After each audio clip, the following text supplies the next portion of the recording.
Enak deh. Itu tujuannya seperti itu. Semoga tercapai. Jadi yang paling kalau misalnya paling rendah misalnya, Sanika kan betul 15 juta kan sah, ibu. Di ATM Pak. Ini yang diarsir warna kuning ya untuk mewujudkan visi Indonesia Emas 2045 arah kebijakan dari RPJMN 2545 Indonesia menargetkan Rp30.300. Padahal di 2024 Rp4.960. $4.960 ya. Tadi $30.300 ya.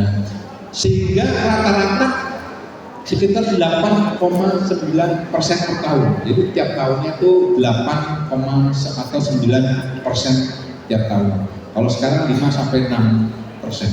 Ya. Tujuannya mulia. Ini yang akan menjadi sesuatu yang tercapai kalau ternyata radikalisme dan terorisme ini akan tumbuh subur di Indonesia termasuk juga. Ya. Kalau kita melihat seperti ini, wah luar biasa. Ya. Tentunya didukung dengan investasi, didukung dengan banyaknya tenaga kerja, ibu-ibu bisa kerja, ya, pendapatannya menaik, ada barang pokok murah, ya, dan sebagainya. Ini tujuan dari pemerintah sehingga bagaimana bisa tercapai di 2040. Tetapi tantangannya adalah radikalisme dan terorisme. Bahkan di Asca Cipta Prabowo yang nomor 1 ya, meningkatkan pembinaan ideologi nomor 1, ideologi Pancasila ini menjadi satu klausul yang tidak bisa ditawar-tawar. Jadi tidak pernah ada lagi ideologi selain Pancasila yang ada di Indonesia. Sedangkan orang-orang yang ingin merubah adalah bagaimana ideologi Pancasila ini berubah. Next. Ya, kalau kita mau berbicara pengalaman ya, yang sering ada yang namanya ekstrem kanan, yaitu nasional ekstrem, supremasi ras, ekstrem kiri, komunisme, radikal, anarkisme yang secara ekstrem. Ekstrem keagamaan, pemahaman yang menyimpang dan intoleran. Tidak semua paham atau agama mengarah kekerasan. Harus kita sadari di agama apapun tidak pernah ada menyarankan bahwa kekerasan ini diambil apapun sehingga bisa menjadi satu tolok ukur dari satu agama. Saya kira itu tidak pernah ada. Ya, next. Nah, proses radikalisasi pelajar dan mahasiswa kita masih prihatin. Ya, ternyata grafiknya ini bukan menurun tetapi walaupun lamban tapi naik. Nah, ini yang kita ada apa? Ya, salahnya di mana? Pola pembinaan, salahnya di mana? Kita selaku orang tua sehingga dengan mudahnya pelajar atau mahasiswa ini terindikasi radikalisme maupun terorisme. Beberapa waktu yang lalu ya warga Kabupaten Purjo terciduk lagi di wilayah Kecamatan Bener. Atau bukan Kecamatan Bener ini? Yang kita prihatin. Tidak saja sampai di Kecamatan Bener, tetapi setelah dikembangkan luar biasa selnya, luar biasa. Ya. Prosesnya karena kesepian, mencari identitas diri. Ya. Bagaimana seorang anak, seorang entah itu mahasiswa, entah itu individu atau kelompok mencari identitas, pengakuan. Tapi kadang banyak juga anak-anak karena semua karakter anak ini nggak sama. Ada yang pendiam. Ketika pendiam, teman yang tidak bisa diam, gitu, membuli. Wah, ini repot. Saya nyuwun dulu pada kita semua, termasuk ibu-ibu, ya, yang ada di semua wilayah untuk bisa bagaimana dari diri kita sendiri, dari keluarga, agar anak itu tidak merasa kesepian. Terpapar propaganda digital, saking mudahnya Bapak dan Ibu ya, gadget seperti ini mencari tentang pemahaman ideologi yang bisa yang cocok dengan dirinya. Apalagi sekarang sudah modelnya ketika kita klik gitu, tentang radikalisme, itu di beranda kita akan muncul terus radikal yang terkait dengan video, konten dan sebagainya akan muncul. Next. Nah, media sosial sebagai wadah penyebaran.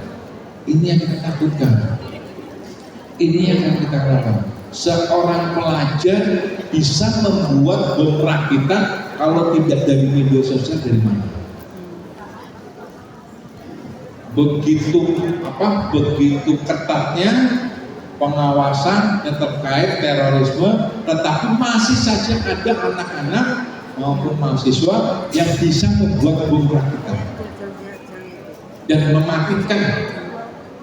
Kalau nggak dari media sosial, dari mana? Nah, ini algoritma yang menguatkan echo chamber, artinya ketika kita mengklik sesuatu itu akan muncul terus, baik di laptop maupun di HP kita. Propaganda terstruktur melalui video, meme, artikel palsu.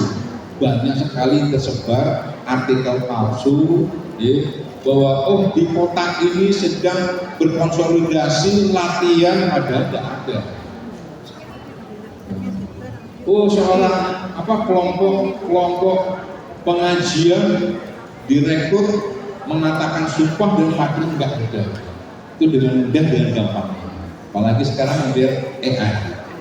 Ya, model AI hanya foto saja, foto tersebut bisa dibuatkan video, dibuatkan narasi dan sebagainya. Next.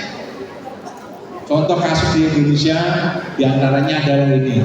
Kampung Melayu ada bom, Surabaya, bom Bali, bom Sarina. Terakhir adalah yang di Jakarta, ya, walaupun niatnya sebenarnya ingin balas dendam. Next. Nah, ini strategi pencegahan pelajar mahasiswa, tingkatkan literasi digital untuk ikut komunitas positif di kampus maupun di sekolah, berdiskusi dengan sudut pandang terbuka, melaporkan aktivitas mencurigakan kepada pihak berwenang. Ya. Disarankan kepada anak-anak bagaimana meningkatkan literasi digitalnya yang ke arah positif. Next, peran perempuannya adalah ini khususon ini kagem Aisyah, warga Aisyah. Bagaimana pendidikan pengawasan anak? Ya, pendidikan dan pengawasan anak ini menjadi satu peran perempuan agar perempuan memainkan peran yang sangat penting. Pendidikan dan pengawasan, ya, agar anak tidak mudah terpapar dalam paham radikalisme. Pengawasan sosial, perempuan dapat memantau dan mengawasi lingkungan sekitar untuk mendeteksi tanda-tanda radikalisme. Perempuan sudah teruji, dan dengan komunitas apapun di satu kelompok, satu desa, satu kelurahan, ketika sedang berkumpul, mesti ada momen yang dibicarakan. Iya. Gitu kebuatan. Niku potensi untuk bagaimana memberikan pengawasan sosial. Muncul salah satu momen yang ingin dibahas. Baik. Bu sekolah, Bu A misalnya. Ini, yang dipegang siapa? Hal-hal seperti itu bisa ditangkap dari kita untuk bagaimana, ayo kita mengidentifikasi, memantau apakah betul di sana itu ada seperti ini. Ketika ada, kita mungkin berkoordinasi dengan Pak RT-nya, kepala desanya dan sebagainya. pendidikan dan kesadaran masyarakat, pendidikan masyarakat tentang bahaya radikalisme di kelompok-kelompok kecil, bahkan ngapunten, kalau bisa kami mohon dengan sangat di momen-momen Aisyah mempunyai pertemuan seperti ini, kenalan bagaimana radikalisasi ini dengan mudahnya menghampiri anak kita, ya, anak cucu kita, sehingga membahayakan bagi anak, bagi keluarga, bagi masyarakat secara keseluruhan. Pengembangan ekonomi sosial, bagaimana ekonomi ini salah satu yang memang diincar oleh para oknum-oknum pendoktrin membawa anak-anak kita merubah mindsetnya karena faktor ekonomi. Dan ini luar biasa Muhammadiyah atau Aisyah bisa memberikan contoh manakala nanti ada pengembangan ekonomi dan sosial, apapun bentuknya itu. Ya. Kami sudah melihat beberapa Aisyah maupun Muhammadiyah itu sudah bergerak. Yang selanjutnya pengawasan dan pencegahan, membantu dan mencegah penyebaran ideologi radikal, membantu mencegah penyebaran ideologi radikal, entah itu di Desa Wisma, entah itu di PKK, apapun pertemuannya, Aisyah tiap selapanan atau 1 bulan sekali, ayo kenalkan ya, bagaimana ini ideologi radikal ini harus kita cegah. Next. Nah, peran perempuan terhadap anak pelajar harus menjadi agen moderasi dan toleransi. Menjadi agen moderasi dan toleransi. Sampaikan kepada anak-anak cucu kita bahwa toleransi ini penting. Menghargai pendapat orang lain, menghargai agama orang lain, gitu. Tidak merasa diri kita benar dan sebagainya, sehingga anak ini akan terbiasa menolak ujaran kebencian. Ketika anak sudah ada punya gejala, bahasanya kasar, bahkan sedikit-sedikit membawa senjata, entah itu mainan yang bisa melukai hewan, yang bisa melukai temannya sendiri atau keluarga, tolong dengan sangat bahwa kita sampaikan bahwa itu tidak baik. Membuat konten edukatif anti radikal. Insya Allah ke depan Kesbangpol akan mempunyai satu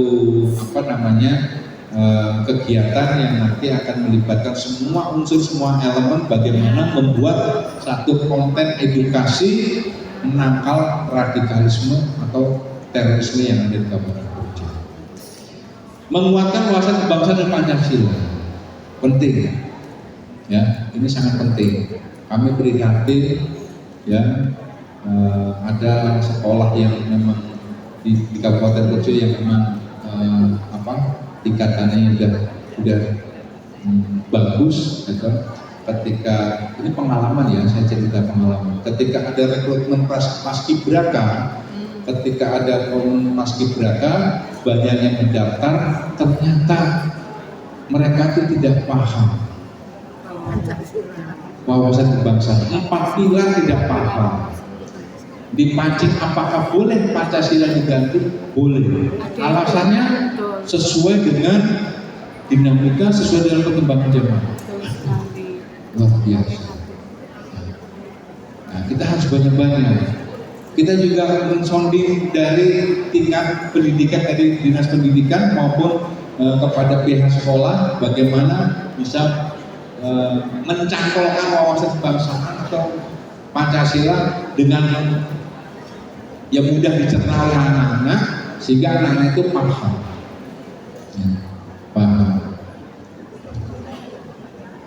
Next. Nah, penutupnya bahwa radikalisme terus adalah ancaman nyata. Ya.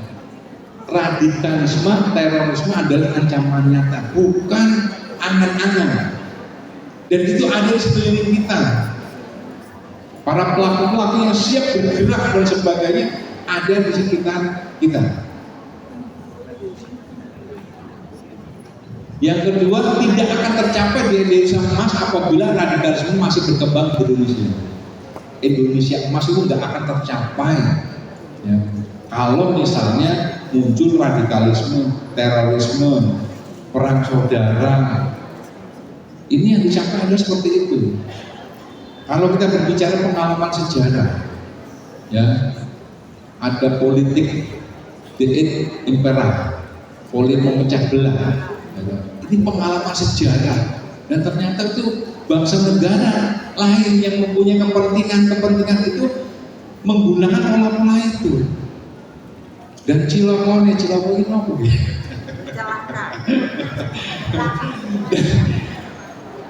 Apa? Dengan mudahnya, gitu.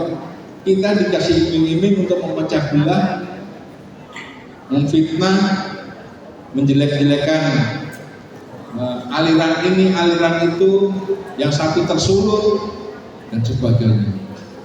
Kalau kita berbicara sejarah, betul, ya, kita dengan mudahnya dipecah belah, betul. Tetapi, ayo, sekarang mindset kita tidak mudah dipecah belah. Ideologi Pancasila tidak bisa diganti.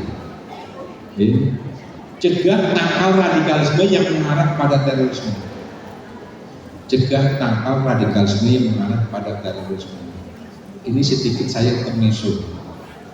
Mohon maaf, kami buka pada Bapak dan Ibu semua. Ya. Ada data yang diberikan kepada kami, tapi kami nggak akan bisa menyampaikan kepada panjenengan. Mohon maaf, baik itu dari organisasi yang ada di Kabupaten Projo yang terbesar, NU dan Muhammadiyah maupun di Aisyah, ada yang sudah terindikasi. Saya mohon, mari kita sama-sama, ya, kita sama-sama mengingatkan kepada diri kita sendiri bahwa sesuatu paham, ya, paham yang muncul yang kemarin-kemarin menjadi membawa satu tindakan yang tidak terpuji, hentikan semua. Karena sel-sel ini sudah bergerak, ya, sudah bergerak di semua lini, ya. Kalau misalnya dulu Bapak dan Ibu masih ingat aliran HTI sudah dibubarkan, tetapi orang-orangnya masih belum hilang. Dan itu menyebar ke beberapa organisasi-organisasi yang ada di Kabupaten Projo. Ini nyata. Ya. Jangan sampai korbankan anak cucu kita tidak mencapai Indonesia Emas. Jangan korbankan keluarga kita, ya, menangis, menyesali karena anak yang kita sayangi, cucu yang kita sayangi tergeletak, gitu, bahkan ditahan oleh polisi dengan dipenjara sekian tahun. Saya kira itu yang bisa kami sampaikan, kurang lebihnya kami mohon maaf. Kami akhiri billahi taufiq wal hidayah. Assalamualaikum warahmatullahi wabarakatuh.